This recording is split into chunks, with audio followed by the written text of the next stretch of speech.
예, 성경 말씀 마태복음 26장 1절에서 5절, 14절에서 16절, 20절에서 25절. 조금 복잡하니까 우리 모니터를 보시고 같이 쭉 읽겠습니다. 예수께서 이 말씀을 다 마치시고 제자들에게 이르시되 너희가 아는 바와 같이 이틀이 지나면 유월절이라 인자가 십자가에 못 박히기 위하여 팔리리라 하시더라. 그때에 대제사장들과 백성의 장로들이 가야바하라 하는 대제사장의 관정에 모여 예수를 흉계로 잡아 죽이려고 의논하되 말하기를 밀란이 날까 하노니 명절에는 하지 말자 하더라. 그때에 12 중에 하나인 가롯 유다라 하는 자가 대제사장들에게 가서 말하되 내가 예수를 너희에게 넘겨주리니 얼마나 주리니 하니 그들이 은삼십을 달아 주거늘 그가 그때부터 예수를 넘겨줄 기회를 찾더라. 저물 때에 예수께서 12 제자와 함께 앉으셨더니 그들이 먹을 때에 이르시되 내가 진실로 너희에게 이르노니 너희 중에 한 사람이 나를 팔리라 하시니 그들이 몹시 근심하여 각각 여짜오되 주여 나는 아니지요. 대답하여 이르시되 나와 함께 그릇에 손을 넣는 그가 나를 팔리라. 인자는 자기에 대하여 기록된 대로 가거니와 인자를 파는 그 사람에게는 화가 있으리로다. 그 사람은 차라리 태어나지 아니하였더라면 제게 좋을 뻔하였느니라. 예수를 파는 유다가 대답하여 이르되 랍비여 나는 아니지요. 대답하시되 네가 말하였도다 하시니라. 아멘. 예, 이 부활절에 맞추기 위하여서 금주부터 마태복음 26장으로 약간 뛰어넘어서 강해하도록 하겠습니다. 그래서 4월 둘째 주가 부활주일인데 4월 중순경에 다시 마태복음 24장으로 본 순서대로 돌아오도록 하겠습니다. 자, 수요일은 침묵의 수요일이라고 불립니다. 고난주간의 수요일, 침묵의 수요일입니다. 왜냐하면 예수님이 이 수요일 하루 동안은 아무 언행을 안 하신 것으로 기록이 되어 있기 때문에 그 말 자체로 수요일 날 무슨 일을 하셨는지 기록이 없습니다. 그런데 수요일은 또한 배반의 수요일입니다. 예수님은 침묵하셨지만 예수님을 죽이려는 자들이 수요일 날 활동을 시작했습니다. 그래서 복음서에는 예수를 죽이는 자들의 언행이 자세히 기록되어 있습니다. 먼저 줄곧 예수님을 제거하려 했던 이 유대 종교 지도자들의 동향이 소개됩니다. 그리고 다음으로 드디어 가룟 유다가 이 수요일에 배반을 실행하게 됩니다. 1절 예수께서 이 말씀을 마치시고 이 문구는 마태복음에서 예수님이 긴 설교를 마칠 때 공식적으로 사용되는 마침 문구입니다. 앞서 우리가 예수님의 감난산 설교를 지금 계속 강의하고 있었지 않습니까? 그래서 잠시 중단하고 지금 우리가 수요일로 점프한 것입니다. 그래서 화요일 날 그 길고 길었던 감난산 설교를 이제 마치셨다는 겁니다. 그리고 자신의 죽음을 예고하십니다. 예수님이 자신의 죽음을 예고하신 적은 이전에 이미 3번이나 있었습니다. 이번은 4번째입니다. 이 4번째 죽음 예고 이전과 다른 특징이 무엇이냐? 다름 아니라 예수님 자신의 죽을 때가 유월절임을 꼭 집어서 예고하셨다는 것입니다. 유월절이면 며칠? 이제 이틀밖에 안 남은 수요일이면 다음 목요일 저녁부터 유월절 신자인데 그야말로 죽음을 목전에 두고 있는 겁니다. 마태복음에서 유월절이라는 단어가 이제 처음으로 등장했습니다. 예수님은 자신의 십자가를 드디어 유월절과 연결시키기 시작하십니다. 유월절 어린 양이 도살당하는 이 유월절 기간에 하나님의 어린 양이신 예수님이 돌아가셔야 했던 것입니다. 자, 하나님의 뜻에 따라 십자가를 져야 할 때가 이제 수요일이고 목요일, 금요일을 또 앞두고 있습니다. 그와 함께 마태복음 26장 3절에는 유대 종교 지도자들이 예수님을 죽일 흉계를 꾸미고 있음을 나란히 밝혀놓았습니다. 자, 예수님을 죽게 만드는 것. 결국 누가 하는 겁니까? 그 일은 유대 종교 지도자들이 재판에 넘김으로써 예수님의 죽음이 가능하게 되는 것 아닙니까? 그리고 마태는 그 흉계의 지휘자가 대제사장임을 밝혔습니다. 마태복음에는 이미 예수를 죽이려는 음모가 마태복음 12장에서부터 있었다고 밝혔습니다. 이제 26장에서는 이 예수님을 죽이려는 흉계의 규모가 거국적으로 대제사장의 지휘하에 진행되고 있다는 것을, 규모가 발전됐다는 것을 밝힌 것입니다. 자, 이들이 모여서 예수를 죽일 흉계를 논의했습니다. 결론이 나왔습니다. 5절. 말하기를 밀란이 일어날까 하노니 명절, 지금 6월절 기간에는 하지 말자는 것입니다. 밀란, 폭동이 일어날까 두렵다는 것입니다. 6월절은 애굽에서 탈출하여서 유대 민족이 독립한 것을 기념하는, 사실상 독립기념일이거든요. 그러니까 독립의 기운이 막 끌어오르지 않습니까? 우리나라도 3.1절 8.15만 되면 막 항일 막 이런 게 막 분출되잖아요. 마찬가지인 거예요.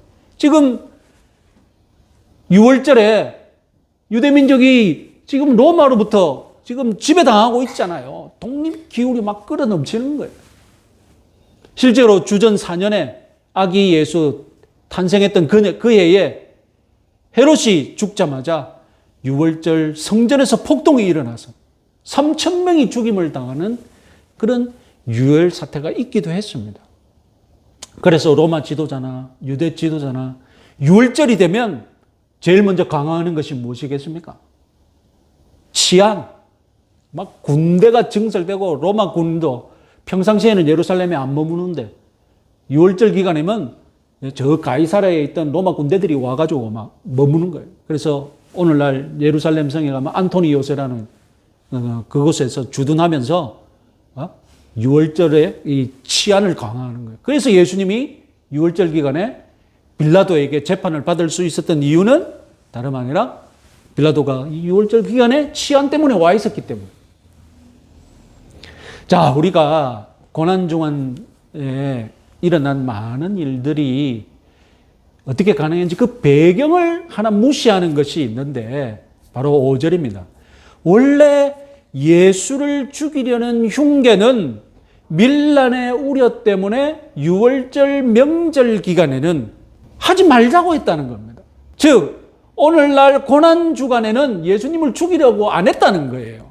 유대 지도자들은 예수님을 죽이려는 원래 흉계는 6월절이 끝난 뒤에, 고난주간이 끝난 뒤에 다른 주간에 실행하는 것이 유대 종교 지도자들의 잠정적인 결론이었던 거예요. 아니, 유대 종교 지도자들이 예수님을 재판에 넘겨야 예수님이 십자가가 지게 되어 있는데 정작 유대 종교 지도자들은 어떻게 했다고요? 밀란이 일어날 거니까 예수 죽이는 거 잠시 미루자. 예수님은 2절에서 뭐라고 예고하셨습니까? 내가 6월절에 죽어야 한다. 예수님이 6월절에 죽어야 한다 예고하자마자 그 시각에 유대 종교 지도자들은 무슨 결론을 내렸어요? 우리 6월절에 죽이지 말자. 예수님은 제자들에게 나는 6월절에 죽어야 한다. 유대 종교 지도자들은 예수를 6월절에 죽이지 말자. 어떻게 되었겠습니까? 하나님의 시간표는 6월절인데 유대 지도자들의 시간표는 6월절 끝난 후입니다. 하나님이 정해놓으신 이 6월절 타이밍을 맞추기 위해 동원된 이가 바로 누구겠습니까? 가룟 유다입니다. 가룟 유다의 배신은 이제 수요일에 본격적으로 실천에 옮기고 이제 내일 목요일에 빛을 발하게 되죠. 오늘은 수요일에 그가 무엇을 했는지 자세히 설명하고 있습니다. 자, 14절, 16절. 유다가 자기 발로 대제사장들을 찾아가서 먼저 제안했습니다. 내가 예수를 너희에게 넘겨주리니 나에게 얼마를 주려느냐. 적어도 겉보기에 유다의 동기는 돈입니다. 유다에게 돈 욕심을 크게 불러일으켰던 사건이 바로 찾아가기 직전에 마리아가 향유를 부은 그런 이벤트입니다. 이 이벤트에서 마태, 마가가 생략한 진실이 있었죠. 마리아가 예수님 예수님에게 향유를 부은 이 사건에서 가룟 유다는 마리아가 부어버린 향유를 돈으로 바꿔서 자기가 관리했다면 착복할 수 있었는데 착복 못한 것을 안타까워했다고 요한복음이 분명히 말하죠. 우리 요한복음 12장 4절 6절 같이 한번 읽어보겠습니다. 제자 중 하나로서 예수를 잡아줄 가룟 유다가 말하되 이 향유를 어찌하여 300데나리온에 팔아 가난한 자들에게 주지 아니하였느냐. 이렇게 말하면 가난한 자들을 생각함이 아니요 그는 도둑이라 돈괴를 맞고 거기 넣은 것을 훔쳐가미러라. 마태 마가는 이 사건 직후에 가룟 유다가 유대 종교 지도자들을 찾아간 것으로 재구성해 나왔습니다. 그래서 유다는 예수님을 팔아서 지금 향유에서 착복하지 못할 그 돈을 예수님을 팔아서 만회하려고 했던 것이죠. 실제로 복음서 중에서 유일하게 마태복음에서만 26장, 27장에서 이 30이라는 몸값이 3번 나옵니다. 자, 은 30에 이어서 어떤 화폐 단위인지는 자세히 밝히고 있지 않습니다.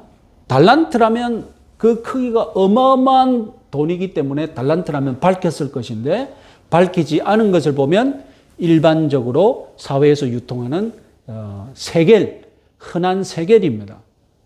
대제사장들이 왜 은 30세겔을 제시했느냐? 아마도 출애굽기 21장 32절과 관련이 있을 것입니다. 같이 한번 읽어보겠습니다. 소가 만일 남종이나 여종을 받으면 소 임자가 은 30세겔을 그의 상전에게 줄 것이요 소는 돌로 쳐서 죽일지니라. 그러니까 소가 노예를 받아서 사고로 죽이는 일이 발생하면 소 주인은 노예 주인에게 이 노예의 몸값을 갚아주라는 것입니다. 그 몸값을 얼마로 정했다고요? 30세겔. 그러면 세겔은 무엇이냐? 세겔은 노동자 나흘의 품삯입니다. 나흘치 품삯을 세겔입니다. 그러니까 이 30세겔은 최대 넉 달치 정도의 월급에 지나지 않습니다. 그렇다면 여러분, 노예 몸값을 넉 달치 품삯으로 정했다는 것은 이것은 이 노예 몸값을 어떻게 정한 것입니까? 가장 최하로 정한 것이죠. 한 사람의 몸값이 넉 달치 품삯밖에 안 된다는 것은 최하치로 정한 것 아닙니까? 그러니까 예수를 팔면 얼마를 주겠느냐? 제사장은 얼마로 계산했습니까? 최하 노예의 몸값을 쳐준 것입니다. 그런데 여러분 가만히 생각해 보면 정말 돈 욕심 때문이라면 예수를 자기가 팔아먹는데 이 정도 돈밖에 안 준다? 가룟 유다는 더 많은 금액을 요구할 수 있었습니다. 너무 싸잖아요. 왜 가룟 유다는 이런 적은 돈에 만족했을까요? 아마 그에게는 돈 욕심보다는 더 큰 욕심이 있었던 것 같습니다. 돈에 대한 탐욕은 분명 표면적인 이유이지만 예수를 판 더 속 깊은 이유가 있었다는 것입니다. 자, 여러분 생각해 보시면 만약 예수님과 유다 간에 갈등이 있었다. 뭐 문제가 있었다. 사이가 안 좋았다면 그냥 유다가 예수님을 떠나버리면 됩니다. 절이 싫으면 중이 그냥 가면 되는 거잖아요. 그런데 유다는 굳이 스승을 팔아넘기는 길을 선택했습니다.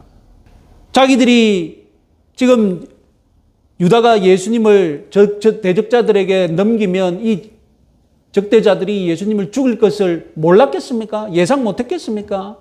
아니죠. 저들이 예수를 죽이고 만다는 것을 누구라도 예상할 수 있습니다. 그렇다면 유다의 진짜 속셈은 무엇입니까? 예수를 죽이고 싶은 마음이 그 속에 있었던 겁니다. 예수는 가만히 내버려 두어서는 안 되는 인물이다. 우리 유대 사회에서 없어져야 할 인물이다라는 그런 죽여야 마땅하다는 마음이 유다 속에 있었고 그 마음이 채워지자 은30도 만족하고 챙겼던 겁니다.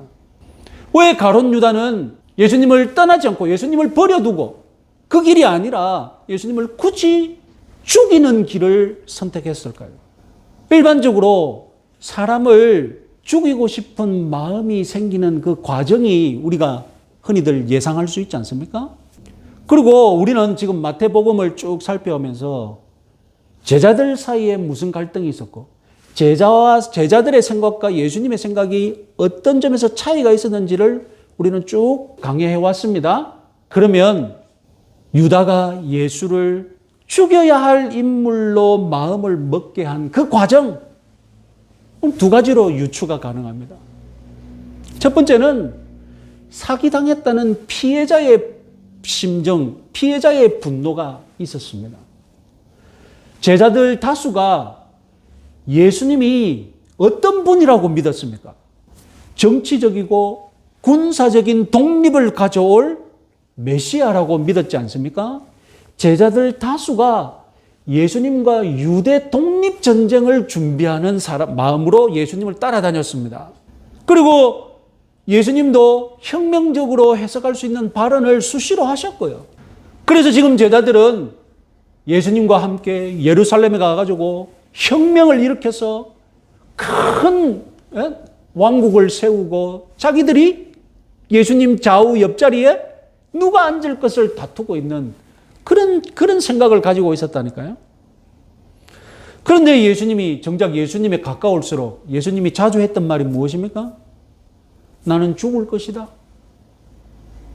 나는 십자가에 죽을 것이고 나는 유월절에 죽을 것이다. 이걸 3번이나 4번이나 계속 말씀하시는 거예요.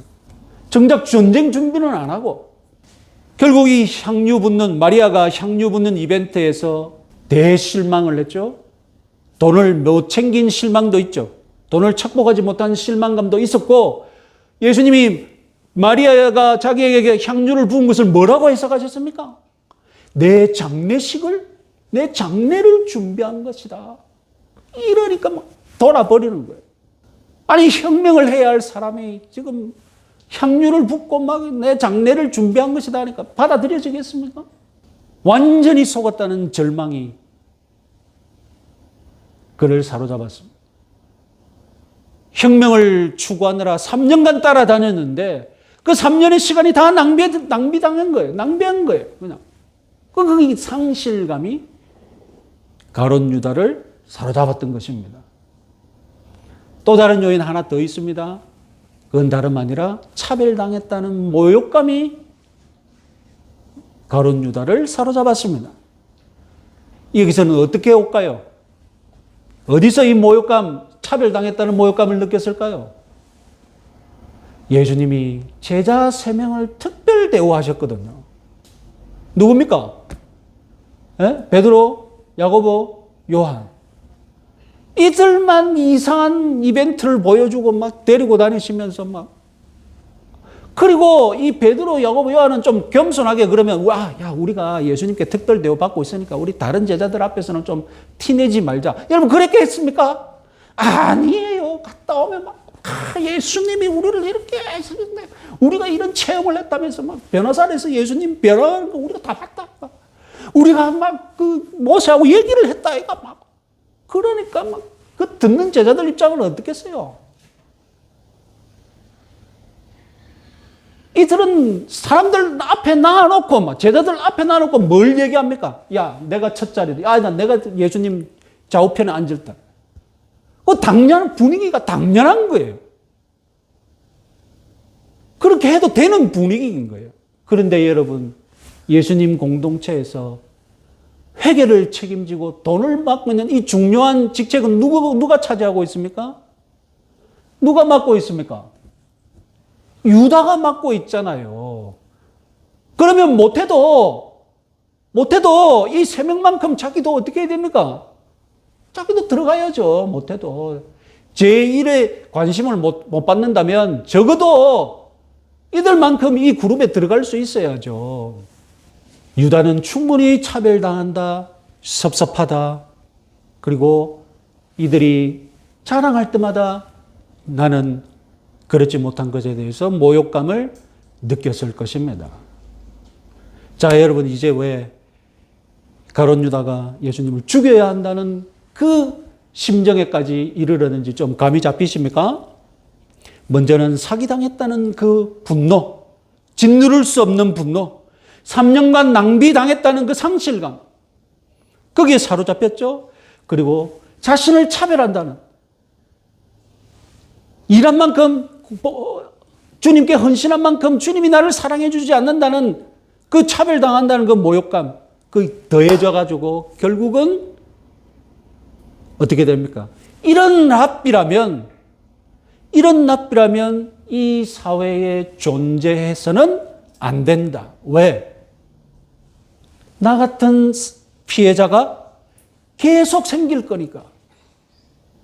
내가 떠나버리면 자기는 편하겠지만 결국 또 다른 피해자가 자기처럼 똑같이 피해를 당할 거니까 이런 랍비라면 내 손으로 없애야 되겠다.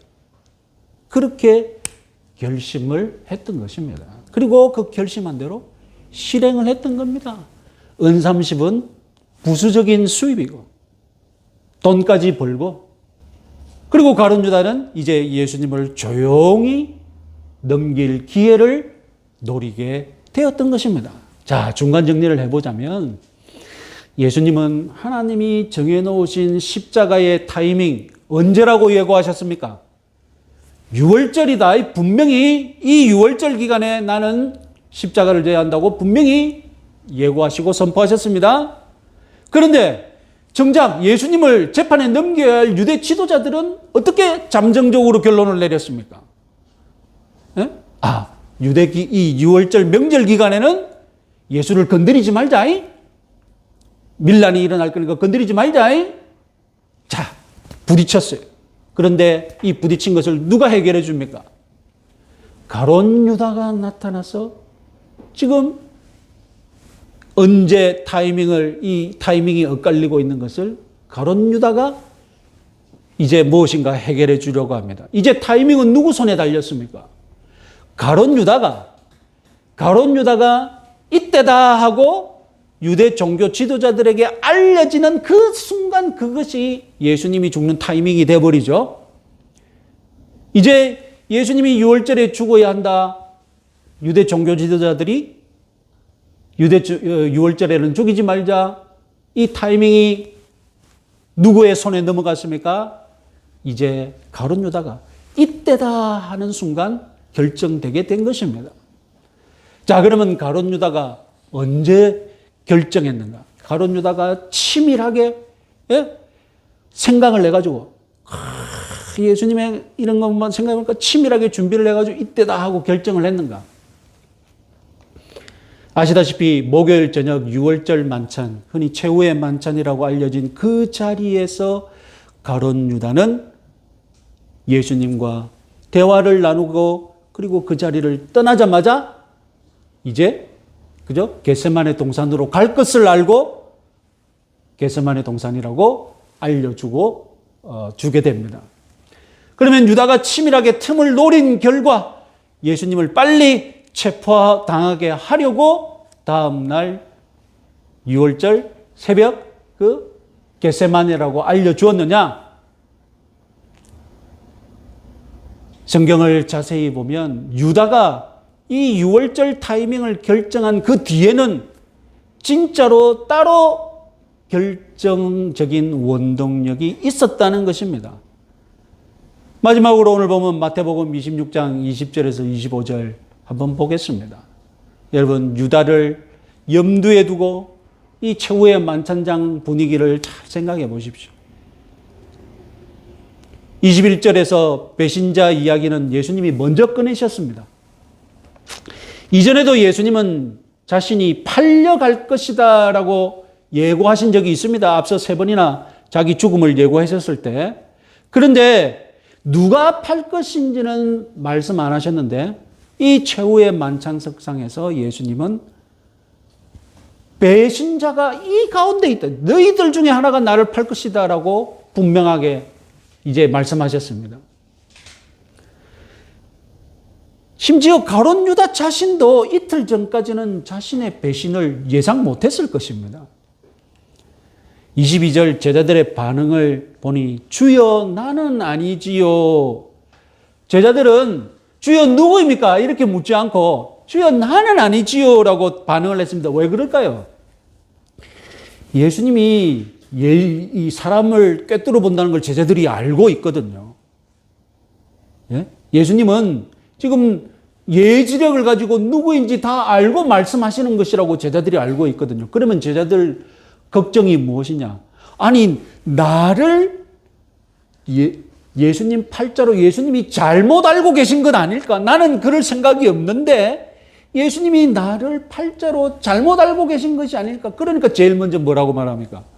주님, 나는 아니지요. 그래서 예수님이 누가 배신할 것인지 가르쳐 줍니다. 23절 대답하여 이르시되 나와 함께 그릇에 손을 넣는 그가 나를 팔리라. 자, 6월절 만찬에는 이 과일잼 비슷한 하루셋이라는 유대 음식이 이 큰 그릇에 담아서 식탁 가운데에 있습니다. 그러면 만찬자들이 주식이 뭡니까? 유대 주식이 빵, 그죠? 얇은 빵이죠. 그럼 그 빵을 뜯어서 그냥 먹기에는 뭐하니까 뭘 해야 되겠습니까? 잼 같은 것에 이렇게 찍어서 먹는 거예요. 그래서 이 큰 그릇에 이 하루셋이라는 야채잼 같은 것을, 과일잼 같은 것을 넣어놓으면 이 사람들이 빵을 뜯어서 손으로 찍어서 이렇게 먹는 겁니다. 그래서 그릇에 손을 넣는 사람 배신자일 것이다. 이 말은 다름 아니라 그 큰 그릇을 얘기하는 것입니다. 자, 우리 성경은 마치 앞으로 벌어질 일. 그래서 지금 앞으로 나와 함께 그릇에 손을 넣을 사람이 배신자일 것이다 라고 말하는 듯이 번역이 되었습니다. 그럼 여러분, 예수님이 이렇게 말하는데 누가 바보가 아닌 이상 예수님과 같이 그 그릇에 손을 넣겠습니까? 앞으로 그렇게 될 것이라면. 여러분, 예수님이 말한 것은 과거입니다. 과거. 미래가 아니라 과거. 그럼 과거면 무엇입니까? 나와 함께 그릇에 손을 넣었던 자가 나를 팔자다라는 것입니다. 그럼 이것이 제자를 지목한 것이냐? 아닙니다.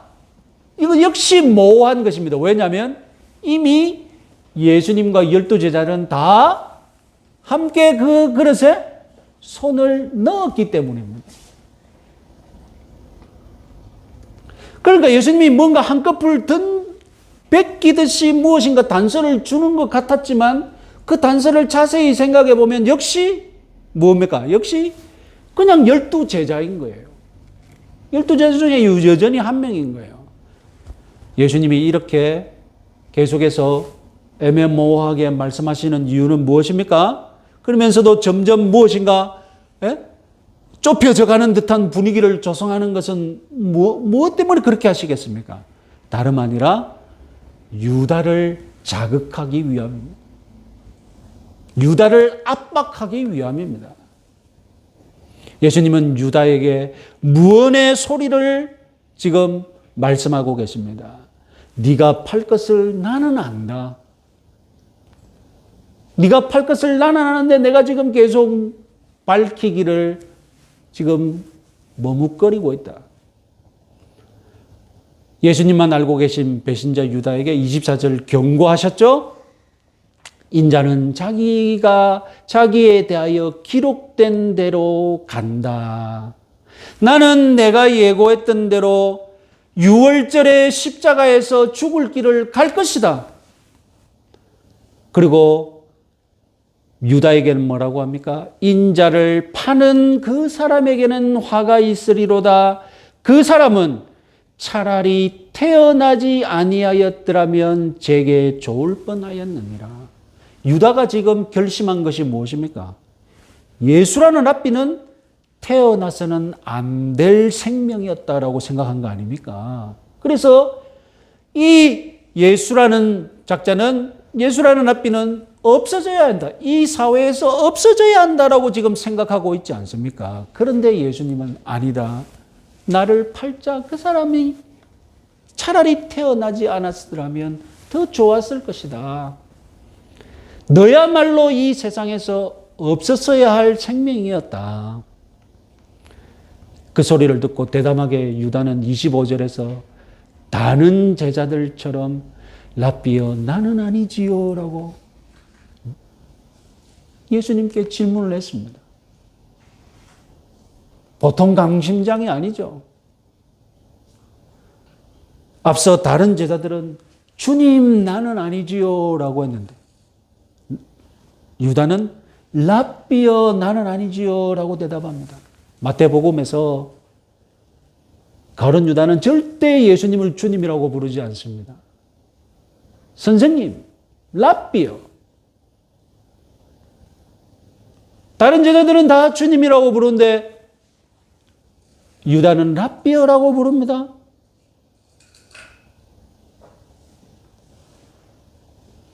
예수님의 답변은 네가 말하였도다. 영어 성경은 네가 스스로 말했다라고 번역했습니다. 배신자인지 아닌지 네가 지금 나에게 질문하는 것으로 이미 말했다.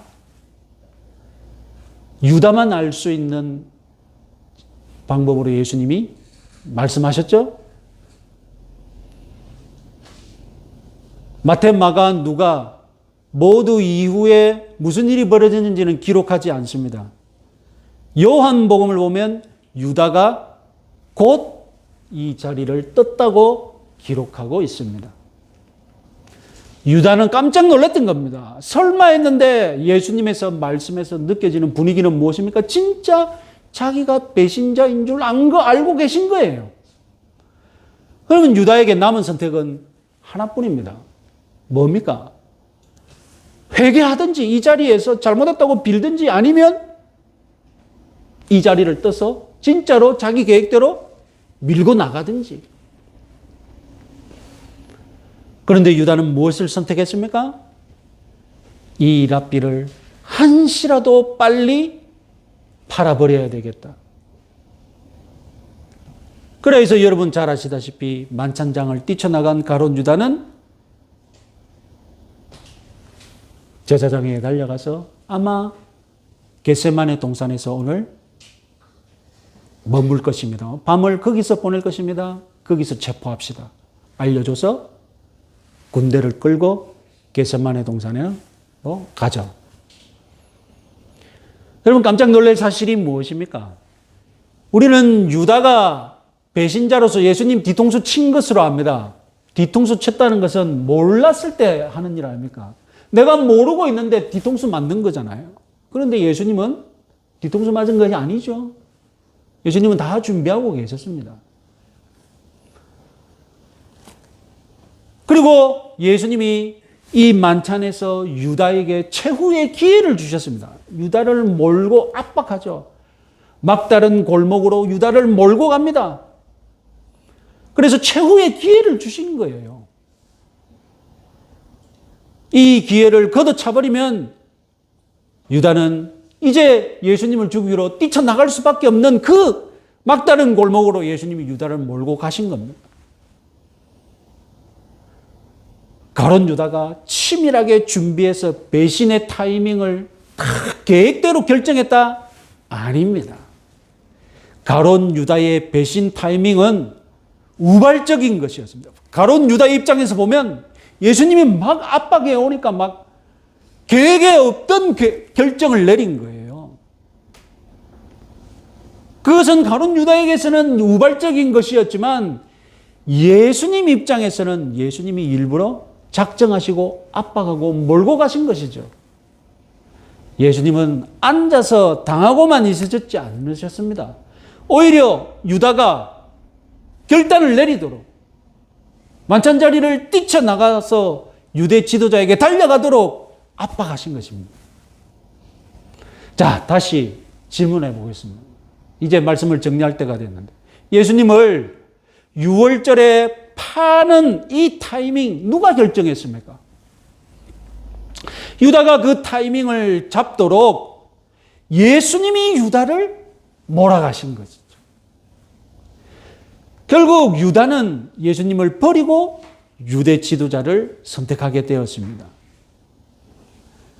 유월절 이후에 예수님을 죽이려는 유대 지도자들의 흉계, 결국 유다의 협력 때문에, 아니죠. 예수님이 유다를 압박하셨기 때문에 유월절에 타이밍을 잡게 된 것입니다. 십자가를 지는 이 모든 일, 반대자들이 예수님을 몰고 가는 것처럼 보입니까? 복음서를 읽어보니 예수님은 막 궁지 속에 몰리는 쥐처럼 막 십자가로 몰리는 것 같습니까? 아닙니다. 사실은 예수님이 주도하고 계십니다. 예수님이 가룟 유다를 막 몰고 가시는 거예요. 십자가 이야기는 유대 종교 지도자들이 유다가 주도하는 이야기가 아닙니다. 예수님이 주도하시는 이야기가 바로 십자가 이야기입니다. 십자가에 가는 길에서 예수님은 누구의 방해를 받지도 않으시고 예수님이 정해놓은 길대로 일정대로 걸어가시는 길입니다. 예수님의 십자가, 그것은 사람의 흉계나 인간의 배신에 의해 만들어진 사건처럼 보입니다. 겉보기에 그렇게 됐습니다. 그러나 근본적으로 그 속에서 일어난 이야기는 하나님이 정해놓으신 시간표에 예수님이 순종하셨고 사람의 흉계가 그걸 자꾸 방해하니까 예수님이 사람들을 몰고 가신 것입니다. 그래서 하나님의 정해진 유월절 타이밍대로 이루시기 위해 예수님은 사람의 악한 마음, 악한 욕심을 사용하신 것입니다. 자, 저와 여러분들에게 적용해 봅시다. 오늘날 우리 삶을, 우리 생활을 인도하시는 하나님의 시간표가 있습니다. 지금 내 주변에서 일어나는 일들, 세상적인 관점에서 보면 나를 잡아먹지 못해서 안달난 사람들의 흉계가 펼쳐질 수 있습니다. 그 흉계는 크고 작을 뿐이죠. 누군가 나를 나쁜 소문을 퍼뜨릴 그런 마음을 먹고 있는 사람도 있을 수 있고요. 그렇잖아요. 당장 예배 끝나고 나가가지고 은혜롭게 했지만 집에 가가지고 전화로 또 뭐라고 퍼뜨릴지 몰라요. 그런 흉계를 우리가 가지고 있다니까요. 흉계를 퍼뜨릴 마음을 가지고 있다니까요.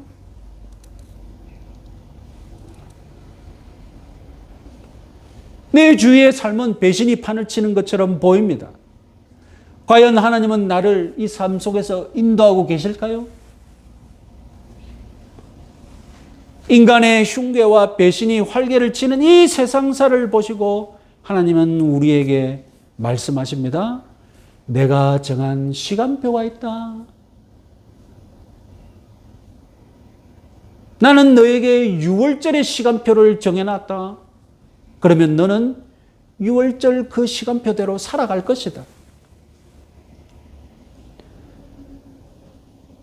하나님의 백성들, 하나님이 정해놓으신 시간표 속에서 하나님이 책임지실 것을 믿으시기 바랍니다. 하나님이 몰고 가실 것입니다. 그래서 이번 한 주간도 하나님의 시간표를 믿으시면서 내가 하나님의 인도하심대로 하나님이 나를 몰고 가셔서 하나님의 선을 이루실 것을 믿으시는 승리하시는 한 주간 되시기 바랍니다.